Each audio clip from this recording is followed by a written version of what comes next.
everybody. Welcome back to the Empire State Conservatives podcast, episode 141. It is me, your host, Evan, here with the now infamous Gabe Montalvo, host of Talking GOP and Empire State Conservative Network contributing writer. And today we have a very special guest, Dave Franklin, who is running for the New York State Senate out of District 7, my old hometown in Port Washington, whose seat is now occupied by the useless Anna Kaplan. Dave, thank you so much for coming on the show. My pleasure. Thanks for having me, guys. All right, guys, just a reminder to check out our brand new Patriotically Thick shirt. It is now in the store. Make sure you check that out. It is dropping. People are already ordering, so make sure you get yours. Our store is at EmpireStateConservativeNetwork.com/store, and every cent goes back into spreading conservative values in New York and helping fix this state, which we desperately, desperately need. And we are hoping, Dave, that you will be a part of that. If you could just give the folks at home a little bit of your background and why you are running against that useless woman, Anna Kaplan. How do you really feel about her? Just don't hold back. Again, thanks for having me. I grew up in Jersey. I've been in Port Washington for about 33 years. Worked in television for 38 years, and I was always involved in the community. This was a great town to live in. People were great, and life was good. So you give back. So I did a lot of charity events, a lot of community events. I played Santa Claus in 5 different places in town. Just things like that. And as a result of my involvement in the community, 9 years ago, I was asked to run for police commissioner in Port Washington. It's an elected position, and I won, and then ran 2 other terms. I won unopposed, which I say is always the mark of a good champion, when you can run unopposed and still win. And the last time I lost to a friend, just in December, I lost the election to a friend. My job in television uprooted and moved to Atlanta, so I don't speak the language.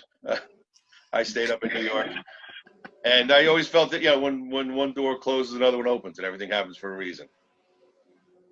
3 months ago, I was asked if I would run for state senate against Anna Kaplan, and said yes.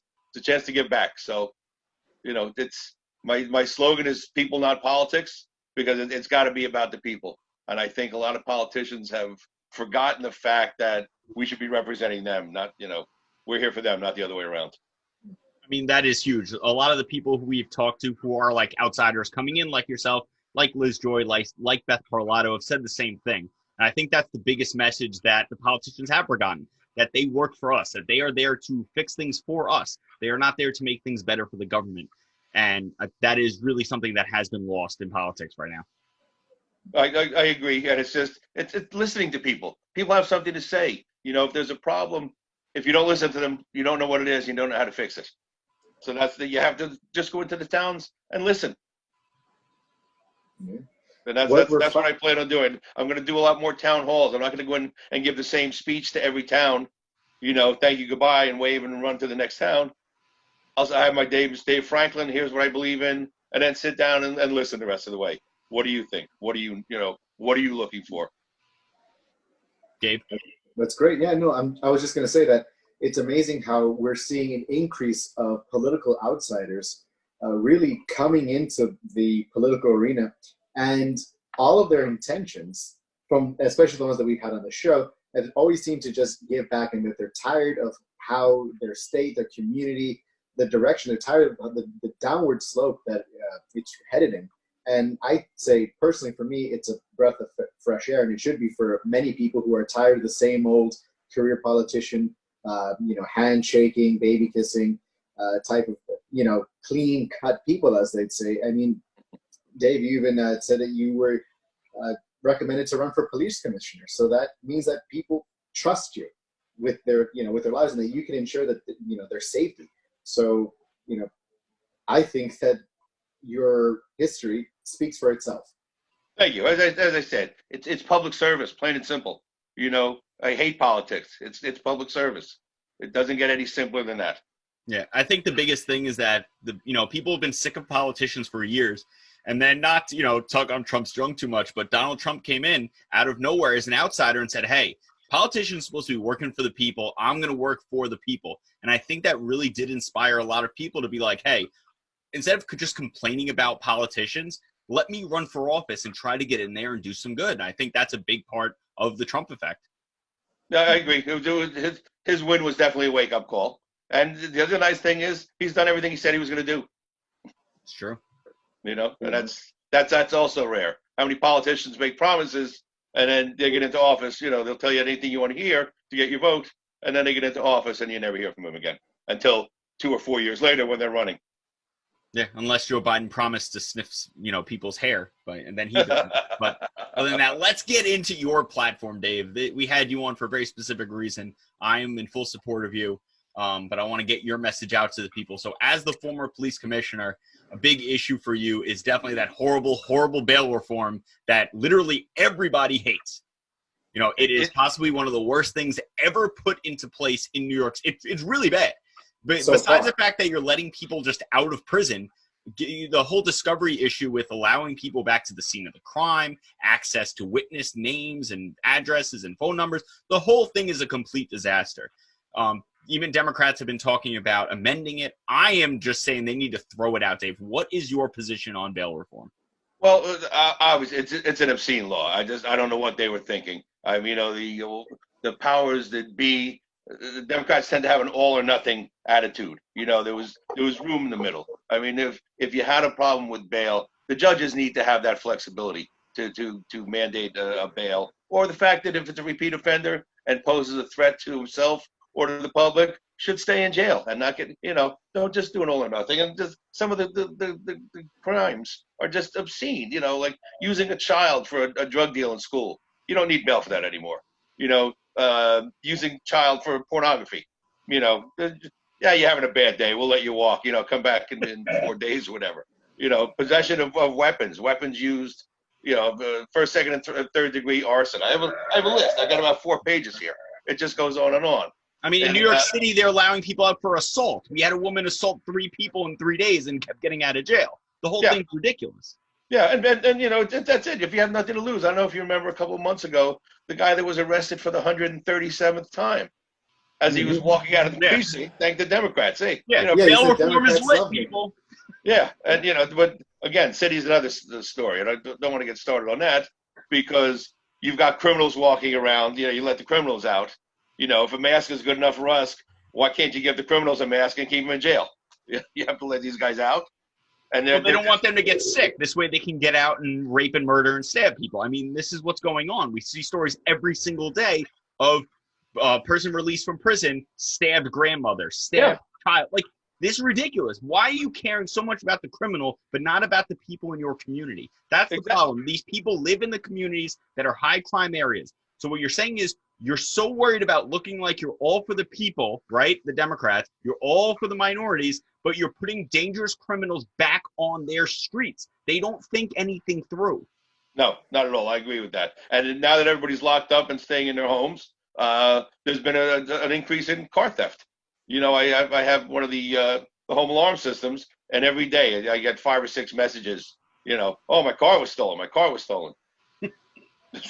Duh. It's just, as I said, it was all or nothing. They tried to do a little bit of reform. They added a few more crimes or took a few more crimes away. I think they went from 20 to 30 days for the discovery, but they're rearranging the deck chairs on a Titanic. That's all it amounts to. Well, they claim that bail didn't work, but when you have a 4%, people not showing up for court, that means 96% of people who are out on bail are showing up for court. I'm sorry. That's pretty damn good. If I have a 96% in any class, or I have a kid scored 96% on a test, I'm saying he did a good job. Bail was working. Now, excessive bail for people who have parking tickets and stuff like that, that's stuff, there are abuses in every system. But you don't just do a complete overhaul of the system. Give them a little bit of leeway. Take some, misdemeanor offenses, and you can eliminate for that. But these are literally people being booked for assault, being let out of jail. Yeah, as I said, Jersey did it right. They left it up to the discretion of the judge. Who should be the one to decide, not just some blanket policy. The judge can look at a record and make a deal with the prosecutor. This guy is going away. This guy, all right, may have had some problems. We can give him a reduced bail. Because initially, one of the problems they thought was that it was prejudicial to minorities because they didn't have the same money to pay the bail. We did a sliding scale, pay what you can. keep them in jail if necessary. Or if you're going to put a young kid in there that's going to end up in Rikers and they're going to turn him into a career criminal, it's, again, the whole penal system has to be looked at as well. Agreed. Gabe, anything? I mean, the excuse that we're doing this for minorities doesn't hold up, because now you're just saying that we're not able to hold our own, or you're expecting us to just go to jail or to commit a crime. No, they're saying, you're saying that, but they're saying minorities are just criminals. That's what they're saying, Gabe. You're 100% right. Yeah. Well, I mean, that's what, I was also taught in school that voter ID laws shouldn't be a thing, or you shouldn't have voter IDs, because apparently Black Americans or Hispanic Americans that live in urban ghetto or public housing areas don't know how to get to their nearest DMV to get ID or to register to vote, or they don't understand that process. So again, you want to play this, and not you, but Democrats want to play this whole white man's burden, we must teach the savages how to behave type of mentality, and they're always fixated on race. And they don't understand that you're making excuses for bad behavior, and you're rewarding it, and then you're surprised when it happens. It's the racism of low expectations, Gabe. Oh, well, exactly. And I forget. It was the J31 event, big whole protest about. Oh yeah, over the over policing of the MTA police in the subways, and I said, why are we allowing for this to happen? And then shortly afterwards, a city councilman down in Brooklyn said, hey, you know what? I have a great idea. Why don't we just make the subways free? But you want to know why? Because we're finding that on average, disproportionately, 90% of the people that are caught by the MTA police are fare evaders. Over half of them happen to be Black American. So that we don't get Black Americans in trouble and have them get a record, we're going to make it free. So again, you're rewarding bad behavior. The subway's not that expensive. I don't get it. It's like what, $2.75? Like the subway's not that expensive. Well, for the idea of the subway, it's not that expensive. But at the same time, when you're living in such a high cost area such as the city, expenses add up, and sometimes people don't have money for it, and there can be a whole different conversation about that. But if you want people to pay, don't tax them to death. Don't make everything so expensive. Don't have the $15 minimum wage as an excuse to raise everything else, because guess what? That $2.75 was about to become $3. Yep. And, we talked about taxing, and that's another one of your platforms, Dave. But fixing the economy and reducing taxes in Emperor Cuomo's tax hell of New York is going to be, of no small task. We have been $6 billion in debt before the coronavirus, yep. And now we're being held hostage for federal bailout, but the Fed is bleeding money. So there really isn't money for bailouts. They can only print so much money. Do you have a plan to go in there and be like, hey, we need to fix this state. We need to raise funds to get out of debt so we can fund things like schools and police and fire, things that people need, but also not tax citizens to death, because New York State is bleeding people. Well, indeed. The problem is, as you said, taxing. Nobody seems to be talking about cutting spending anymore. Everything is, I got a great idea, on this program. Well, how do we get the money? Oh, raise taxes. It's just, it's reflex. We got to create more jobs. I have a couple ideas. I know that Trump has spoken about how bad the supply chain has been with the PPE and with the pharmaceuticals and whatnot. Let's build some factories in New York, especially you look at the fact that we needed the supplies more than anyone. Let's make our own. Let's guarantee that we have what we need. Let's make ibuprofen that nobody makes anymore. Let's make the pharmaceuticals here. Let's make the equipment that we're going to need should this happen again. And if you think if it happened now, in all likelihood, it'll happen again. The other thing I'd like to do, sports gambling. We have the lotto. We have faux casinos here. It's just all machines. But Pennsylvania last year raised $1.42 billion from sports gambling. New Jersey grossed $400 million, and I think it was $40 million in taxes alone. We have the infrastructure in place. We have the OTB here.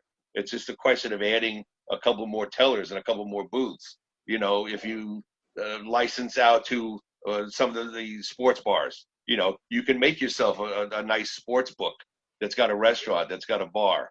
All the leagues are behind this, all right? You've got the fantasy leagues that do this as well. I think it's a cash cow with a minimal expense.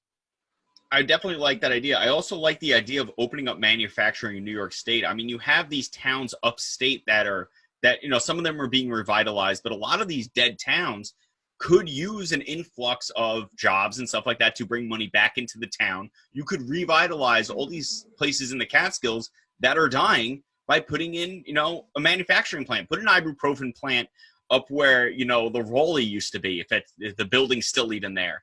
You put something in there, you build some housing up there, and you make a small town, and you bring jobs into the area, you bring jobs into the state. I love that idea. And sports gambling, it's like a voluntary tax. Yeah, and that's it. You not only you're generating revenue from the sale, but you're generating tax income, and you're employing people. You're cutting down on your unemployment rate. It's win-win. Gabe? No, I would just also have a question just to see what your stance on this would be. Currently, State Senator Jessica Ramos is advocating for the legalization of prostitution in New York State.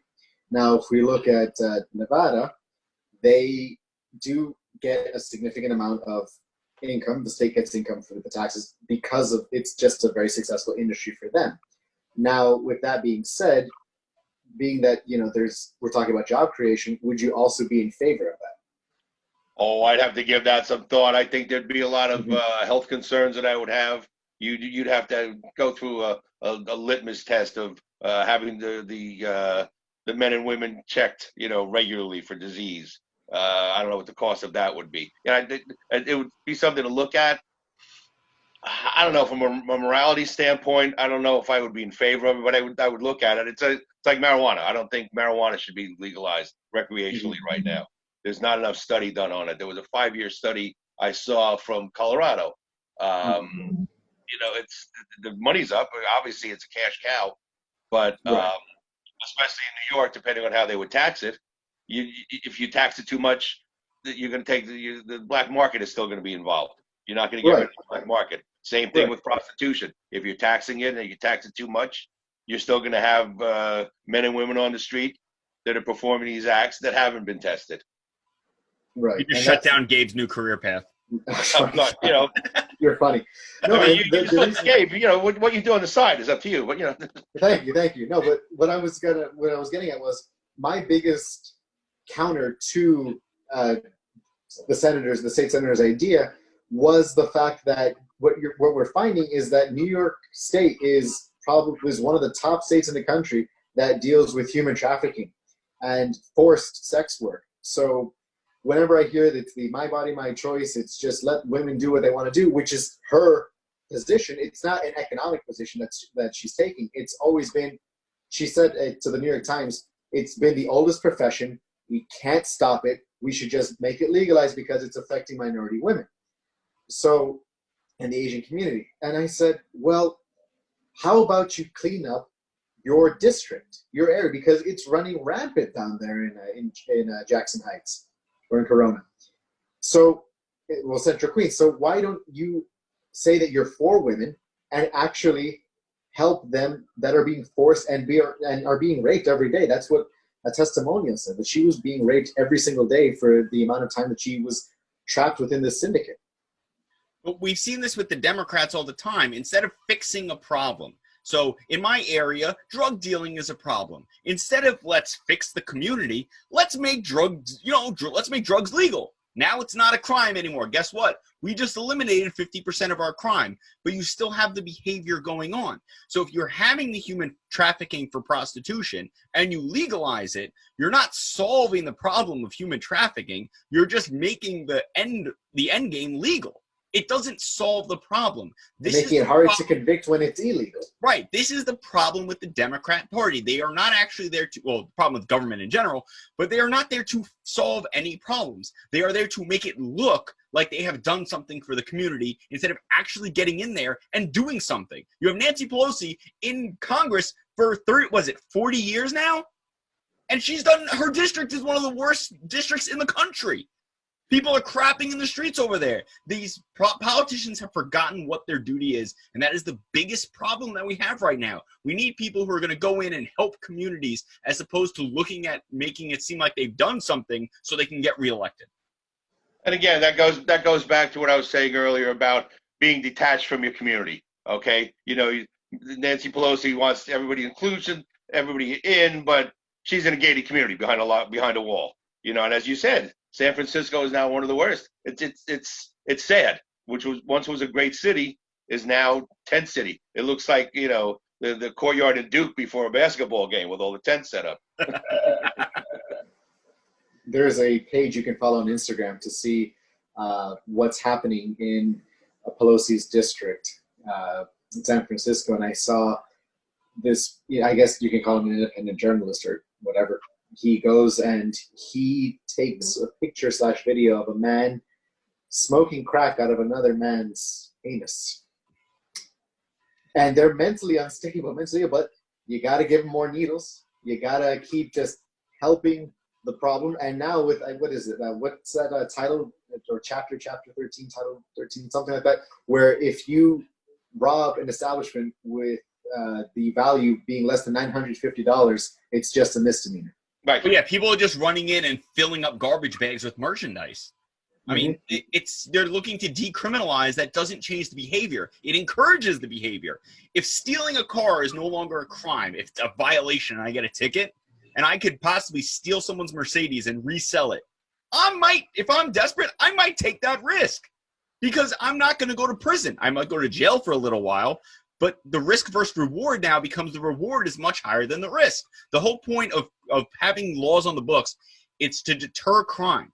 It's to punish people when they commit crimes, but deter the person who's on the fence, which is why we have these gun laws and people are like, oh, we need stricter gun laws. No, people who are following the gun laws are not committing crimes with guns. It's the people who are already criminals. The gun laws are already the gun laws that are on the books are already working.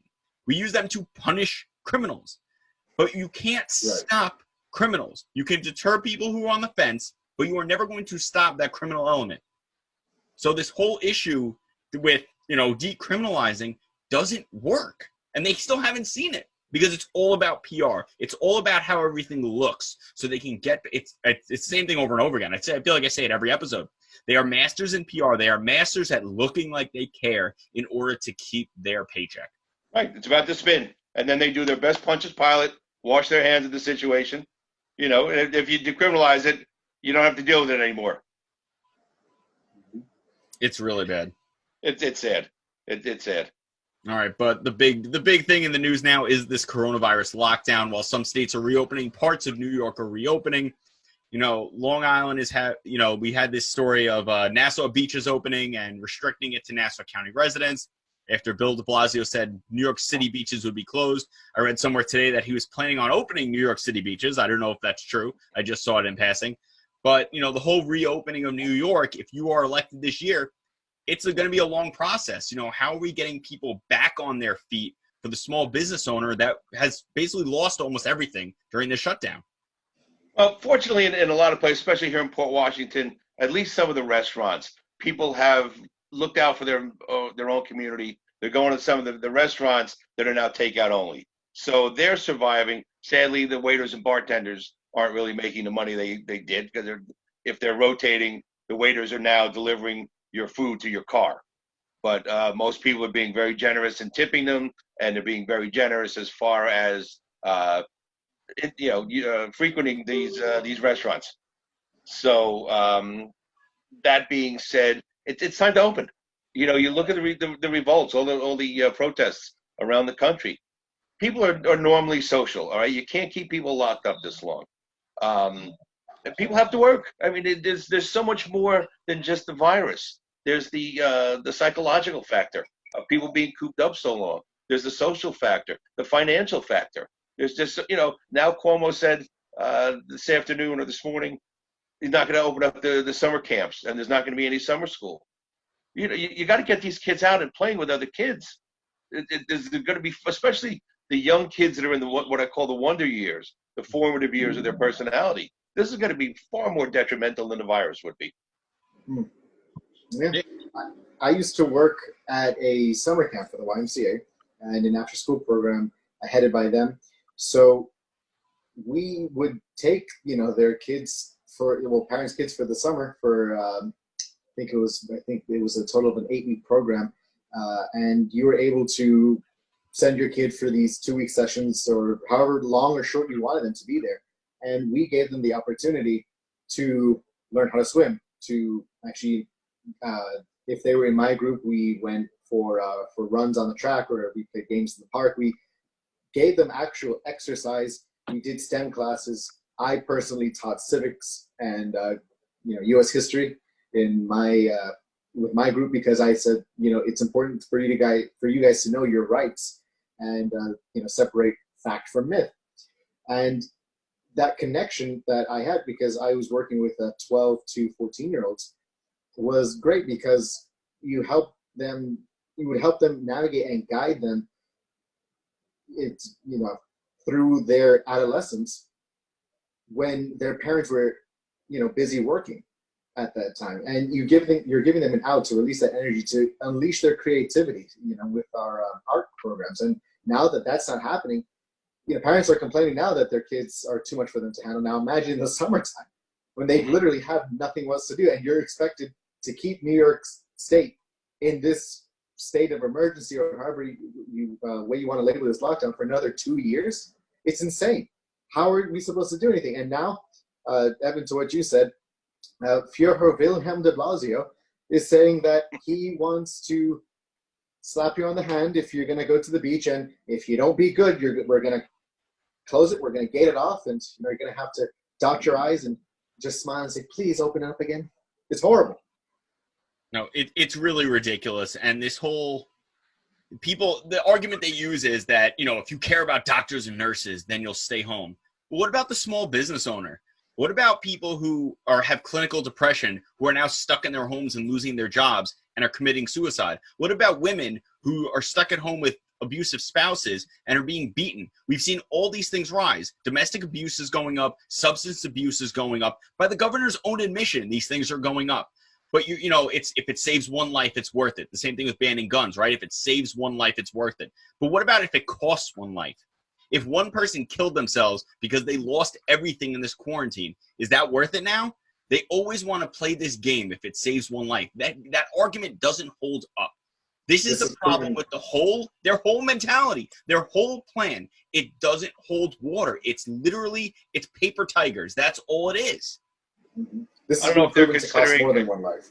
Yeah, I don't know if they're considering acceptable losses. As if we were triaging in the field in the middle of a war. I don't know. I had an argument with someone about the vaccines and whatnot, and they would say, well, science has a certain number, and we're expected to do, save X amount of people, and some people are not going to be saved, and that's just the logic. It's just, it's acceptable losses. It's collateral damage because it's whatever for the greater good. Yeah, but what are they going to do? Mandatory vaccines? I always told people, if you don't get sick, don't get vaccines. Yeah. I had a teacher in my school. It's a horrible story. This guy was a professional bodybuilder. He was a New York City auxiliary police officer. He worked out with Arnold Schwarzenegger. Like, this guy was built. This guy was like yoked. Like, that term yoked. This guy was yoked. And he was like 60. And this guy was still just like a beast. He got married to the science teacher, had never gotten the flu shot before. He decided, hey, I'm going to get the flu shot because now I have 2 young girls in my house. I want to make sure that I'm protecting them. Gets the flu shot, is sick for the next 8 months, and dies. Yeah.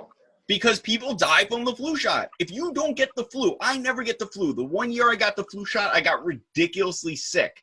I don't get the flu shot. You're going to tell me I'm going to need a vaccine for a disease that has the same death rate as the flu? It's not happening, because I know that if I don't get the vaccine, my body is strong enough to fight it off.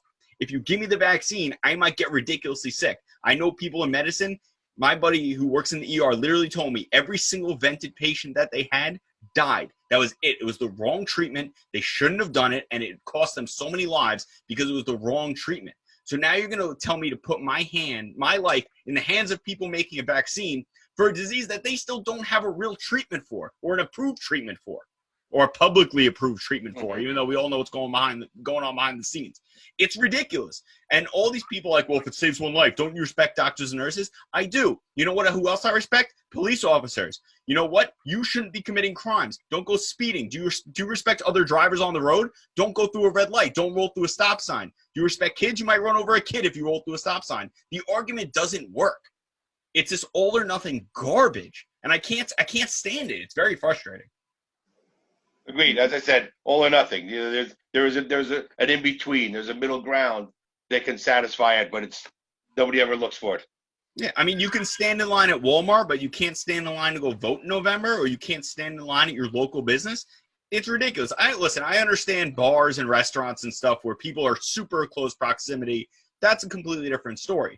But you're telling me I can't go to a mom and pop shop to go pick out like clothes or furniture or something like that? They can't be open? It's ridiculous. If corporations can be open like Target and Walmart, why can't my local gun store be open?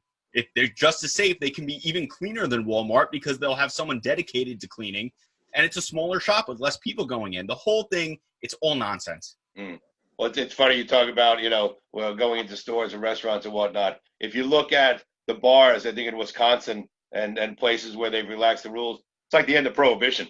And that's what it's going to be like here. People can't wait. And not even for the fact of drinking, whatever. It's the socializing that they've been lacking. We're social animals. We need to be around other people. Exactly. But then the media spins it. So they took Wisconsin, right? And 2 days after the bars open, they go, well, coronavirus spiked. Hey, geniuses, it takes 2 weeks to incubate. So that means that those people who got sick were sick 2 weeks before the bars opened. It wasn't because the bars were opening, but every single person who is on the left will go, look, they opened bars and more people got sick. It's all garbage. Well, look what happened in Florida. The governor DeSantis comes out and says, you've been giving us the death sentence for 8 weeks, and everybody's fine. There was no spike. Everybody's back to normal in Florida now. And that should be a good cause to open up faster. 100%. Gabe?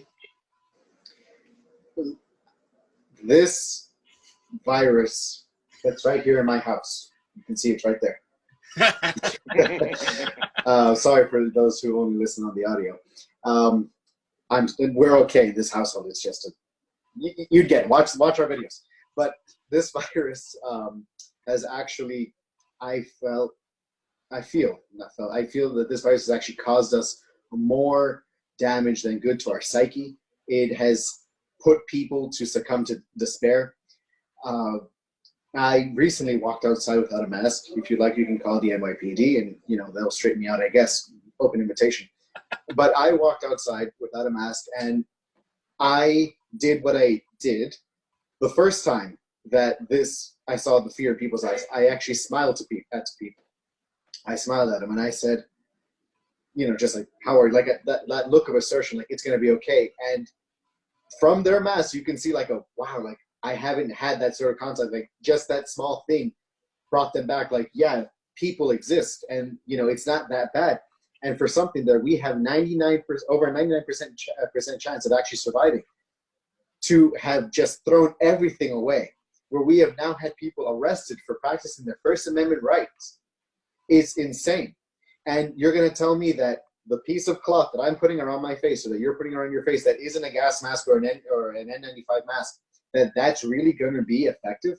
But then again, if I'm inside and I haven't been going out, which I really haven't been, as much as I would like to, you're going to tell me that if I'm not sick, I still need to wear it because the other person who's wearing a mask is going to infect me, even though they're not sick either. And I know you can't tell who's really sick and who's not, but I doubt that anybody who has symptoms of this is really going out there in the first place. But what we're doing by keeping ourselves inside is weakening our immune systems when we could be building herd immunity, when we could be naturally fighting this off, just like Sweden's doing, and the rest of Europe is following suit. Oh, well, people are getting better. Why? Because they are developing the antibodies for it themselves. They don't need to be peddled a vaccine. I can't speak for or against vaccines because these guys make me get it every single year. I have to get it no matter how much of an objector I am to it. So thank me for my service. Just kidding. Yeah, I Well, think very, very quickly, we've just had a 2-month course in what to do and what not to do with this virus. If you had the regular flu, are you going to get up and leave the house? no, you're going to stay home. I'm not going to get off the couch. I'm thinking of going out and infecting everybody. But you got to use common sense at this point, and you got to hope that people have learned.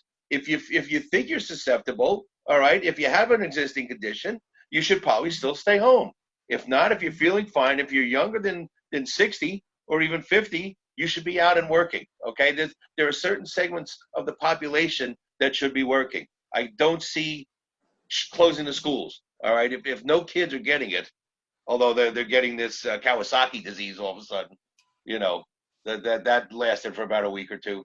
But there are certain segments of the population that should be out there still and should be working and should be interacting. And it's that herd immunity that they're talking about in Sweden and Turkey. Yeah. Well, it's all about fear and control, which is why the Kawasaki all of a sudden disappeared. Because as I said on a previous episode, I think it was 2 episodes ago, the medical community has no proof that it is linked to corona. So what they were trying to do is link it to corona, and that's why it was being peddled. And the second that they couldn't do that, guess what? It disappeared. It's fear and control. And the motto of the show is don't let fear take your freedom. And that's exactly what people are allowing them to do. They are allowing the government to tell them what they can do, where they can go, who they can talk to, what they can wear, what stores they can go into out of fear. And when you operate out of fear, that's how you end up a totalitarian government in the long run. That's what happens. You give them too much power. Do they really think that they're going to give it back? Has no one read The Handmaid's Tale? Has no one read 1984? The women's rights movement was all about The Handmaid's Tale when it came to the Alabama abortion bill. But there's a quote in that book said they suspended the Constitution. It was only supposed to be for a while, and we had an invisible enemy. You couldn't even see what it was. It's exactly what's going on right now. You're allowing people to take away your right to assemble. You're taking away your right to free speech. They're essentially taking away our right to bear arms by closing gun stores. This is exactly what they are doing. There has to be a fight back against this, and we need people like you, Dave, in government to help us get our rights back, because that's what happens when you elect people who are going to stand up for the people. That's how you get rights back. You don't get them back by just sitting down and wishing for the government to give them back to you. It's not going to happen. No, they're your rights, and they're guaranteed by the Constitution. And first and foremost, or one of the things that's very important to me is personal freedom. It's getting government off people's backs and letting them live. We're here to provide police, health, and infrastructure. Make sure the roads are paved. Make sure your houses are safe. Government gets too involved. I don't think the government needs to have their hand in everything you do. And other people think differently. Road, trash, police, and fire. Yeah. Well, you had mentioned education. So what would you like to see happen in primary education? Well, one of the things I think is important is primary education. Kids are like sponges when they're young ages. They can learn so much. They as I said, you look at Europe, look at some of the countries where they have 3 and 4 languages. Their kids speak 3 or 4 languages. We have trouble with English, if you stop and think about it. We're losing social skills as it is. People are texting. People don't know how to speak to each other. The other thing with the social skills, at that age, maybe you can bring in counselors, bring in some psychologists that can spot a loner, that can spot a bully, that can spot prejudice and nip it in the bud before it becomes a problem. Before we have the red flag law in the high schools now, that if they see a kid that the teachers or students perceive to be trouble or harmful to themselves or to society, they can say something. They go to the kid's house, take any guns or any weapons. I'd like to try to nip that while these kids are still pink flags, all right, before the problem turns into anything. And then just teach the kids, teach them at the young age. That's definitely something that we've lost, but also just getting these kids to think. A lot of the problem with education, especially in New York City that I've seen, is you're teaching kids appeal to people's emotions, be about feelings, it's all about social justice and all this crap. Your whole point of school is not to raise me. It's to prepare me for the workforce. So I go to school so I can learn the things I need to graduate high school. And either I'm going to go to vocational school, I'm going to try to start a business, or I'm going to go to college, or whatever it is, where I'm going to go. The whole point of school is to create a competent human being for the workforce. It's the job of the parents to raise their children, and that's what they've lost. That's why we have these issues where, while Bill de Blasio is stating that, we have more kids graduating high school than ever before, but guess what? None of them are prepared for higher education. None of them are prepared for the workforce. And your whole goal was to get more minorities in college, right? But you're not preparing them for college because you're allowing them to slide by, and you're not teaching them the things necessary to get their brains working. They literally give classes on social justice, and then U.S. history is like, let's breeze through this. Well, they don't teach that now so they can rewrite it in the future. Okay, understand that as well. They don't teach civics anymore. This way it can be rewritten. But I agree with you. They talk about free college. First of all, it's not free. Somebody's got to pay for it. Right. Well, you made a great point about vocational schools. College is not for everybody. Okay, you have jobs like plumbing, carpentry, electrician, okay, mechanic. These are jobs that can't be automated or outsourced. Okay, you make a ton of money too. You make a ton of money. Exactly. It's like the old joke. What does a plumber get for a house call on Thanksgiving? Anything he wants, right? Yep. But these are the jobs of the future. You're going to need skilled labor. We need to establish and put more money into vocational schools. And the problem you have with college these days, college will take anybody's money. And the other problem I see is they don't teach you how to think. They teach you what to think. College is supposed to teach you how to think and think out loud. And there should be room for debate there. Now it's, you don't think the way I think? I need a coloring book. I need a private room. It's sad. And that doesn't prepare kids for the real world. Yeah, Gabe knows all about college professors not being open to new things, right, Gabe? I think he just muted himself. No. Yeah, sorry. Yes, so Jeffrey Lax. No, I'm kidding. I don't even know if we have enough time for that. Oh, we got time. We'll run through this a little bit to give Dave a little bit of background. Let's get his feedback on it, and then we'll wrap it up. All right. So, Mr. Franklin, what happened recently was when it comes to the wonderful groupthink at Columbia University, at least in the political science department, it appears that there is only one side of history being taught, and that is the social justice, the democratic, bleeding heart liberal way being taught. And this was exposed when I got into a bit of a Facebook argument with a Columbia University professor. I am at a Columbia University student, but got into an argument, and he told me to drop dead, you neo-Nazi enabler. And he posed the question, how evil, stupid, and racist do you have to be to support the president? And this was all because I made a sarcastic remark as to somebody else's negative opinion of how the president was handling the COVID-19 situation back in April. And of course, I was there to defend him. But then out of nowhere, this professor just comes out and starts lambasting and, wishing death. So civil discussion is dead, it seems almost. And that's not even welcomed or taught, it seems, on college campuses. I posted something on Facebook, which is just, I've learned to just sit back and enjoy the show. Anytime I post, I get myself in trouble. But we were talking about the COVID and whatnot. This person came out to attack me right away. So I was making my point, and it was counterpoint. And then finally it was like, well, this is the way my science looks at things. And if you don't like it, move to another country.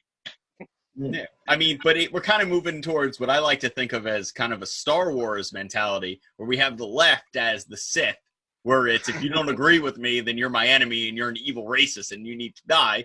And then we have the people who are just like, can't we just live our own lives without you people telling us to kill ourselves? Yeah. I'm going to die eventually. Don't push it. Right. And it's sad that you're no longer allowed to just speak to somebody. I had gotten a whole bunch of fan mail over this story breaking, and I posted it up.